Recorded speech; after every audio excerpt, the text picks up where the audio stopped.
Assalamualaikum warahmatullahi wabarakatuh. Assalamualaikum Afwan warahmatullahi Buya, ada yang tanya si A menghutangkan uang dalam jumlah besar kepada si B. Karena nggak bayar-bayar, si A lalu mengikhlaskan tanpa sepengetahuan si B. Hanya berbisik dengan Allah. Setelah sekian lama, B datang membayar hutangnya. Bagaimana hukumnya, Buya? Masih halalkah kalau diterima karena dia sudah mengikhlaskan? Kalau nggak diterima sayang, Buya, jumlahnya besar. Tolong solusinya, Buya, katanya. Baik, suatu hal yang baik kalau ada orang yang punya utang kepada kita, kemudian dia tidak punya kemampuan untuk membayar, lalu kita bebaskan. Maka dalam pembahasan ulama mengatakan ada amalan sunnah yang lebih bagus daripada amalan wajib adalah masalah utang. Kalau orang punya utang, dia tidak bisa membayar, wajib bagi kita memberi tempo. Nah, wajib. Tapi wajib itu pahalanya sedikit di sini. Tapi sunnah kita membebaskannya, hebat membebaskannya. Dan jika Anda membebaskan, hendaknya Anda sampaikan kepada orang yang bersangkutan supaya mereka tidak ada beban di dalam hatinya, agar mereka senang. Ada beban, tidak ada beban. Jadi sampaikan kabar gembira bahasanya hutangmu aku bebaskan. Nah kemudian ada orang berbisik di dalam hatinya memberi.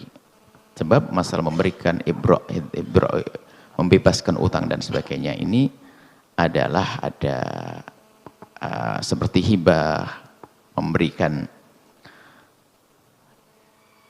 harus ada penyampaian dalam lesannya. Kalau hanya dia ingat akan aku berikan dengan hatinya, belum memberikannya. Cuman orang harus jujur dengan Allah, dia sudah memberi dengan hatinya. Mestinya ya dia tidak pengen untuk mengambilnya. Kalau ternyata dia memberikannya, mengembalikannya, sekali dia belum membebaskan dan belum diikrarkannya untuk dibebaskannya, maka dia berhak untuk menerimanya. Cuman dia kehilangan pahala besar dari niat yang besar.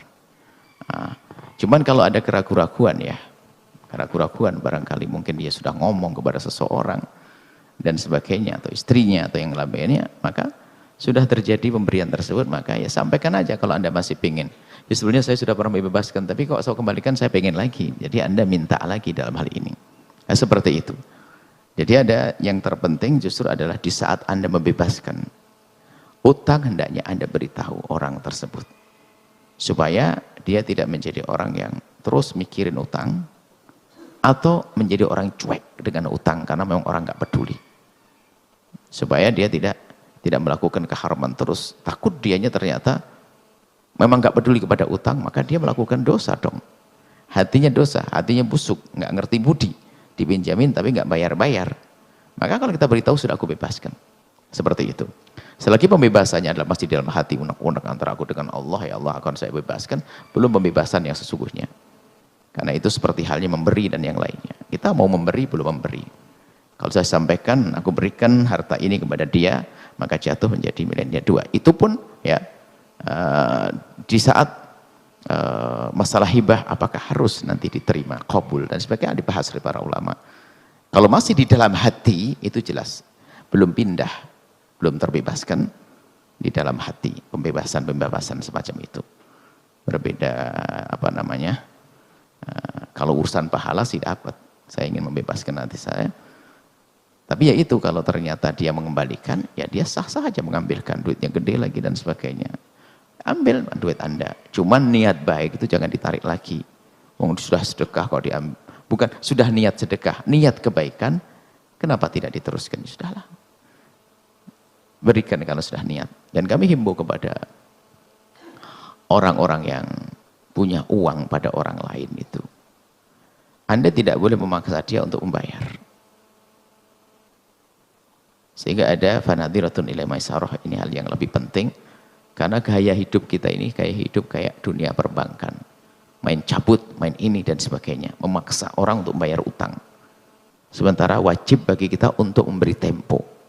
Karena apa? Bahayanya memaksa orang membayar utang adalah menjadikan orang tersebut melakukan keharaman pada akhirnya. Wong dia nggak punya uang kok. Dia bisa saja mencuri, dia berbohong, bisa ngambil duit masjid dan biasa korupsi dan seterusnya. Karena tekanan-tekanan di saat dia nggak bisa bayar, lalu kita harus, apalagi langsung kita ambil barangnya, nggak sah. Seenaknya aja. Bahkan gade sekalipun, gade atau jaminan itu nggak boleh seenaknya kita jual. Bahkan kalau sudah ada jual, dapat restu dari dia, kita jual, harganya harga mithil, harga wajar, selebihnya dikembalikan. Bukan langsung barangnya ini termasuk yang ada di dalam kehidupan kita itu, kalau sudah nggak bisa bayar, ya sudah diambil barangnya. Nggak sah, bukan seperti itu. Baik. Setelah Anda menyaksikan video ini, jangan lupa berselawat kepada baginda Nabi Muhammad sallallahu alaihi wa alihi wa sahbihi wasallam.